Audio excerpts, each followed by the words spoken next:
চুরি, ডাকাতি, ছিনতাই রোধে সোমবার রাত থেকে শুরু হওয়া অভিযান সম্পর্কে স্বরাষ্ট্র উপদেষ্টা লেফটেন্যান্ট জেনারেল অবসরপ্রাপ্ত জাহাঙ্গীর আলম চৌধুরী বলেছেন, অভিযান পরিচালনায় কোনো বাহিনীর কোনো সদস্যের বিরুদ্ধে কোনো ধরনের গাফলতি পেলে কাউকে ছাড় দেওয়া হবে না।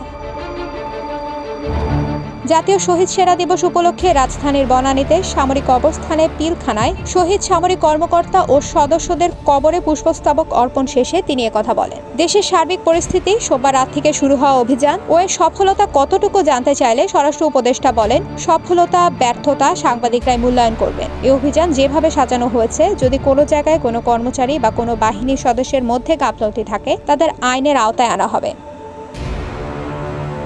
জাহাঙ্গীর আলম চৌধুরী বলেন, এখানে কাউকে ছাড় দেওয়া হবে না, সে পুলিশ হোক, বিজিবি হোক, র্যাব হোক, আনসার বা কারা অধিদপ্তর হোক। ঠিকমতো কাজ না করলে তাদের আইনের আওতায় আসতেই হবে বলে হুঁশিয়ারি তার। অভিযানের সবশেষ আপডেট সম্পর্কে স্বরাষ্ট্র উপদেষ্টা জানান, 2 এসপির বিরুদ্ধে সংবাদ পরিবেশনের পরপরই ব্যবস্থা নেওয়া হয়েছে। সত্য সংবাদের ভিত্তিতে সামনের দিনগুলোতেও ব্যবস্থা নেওয়ার আশ্বাস দেন তিনি।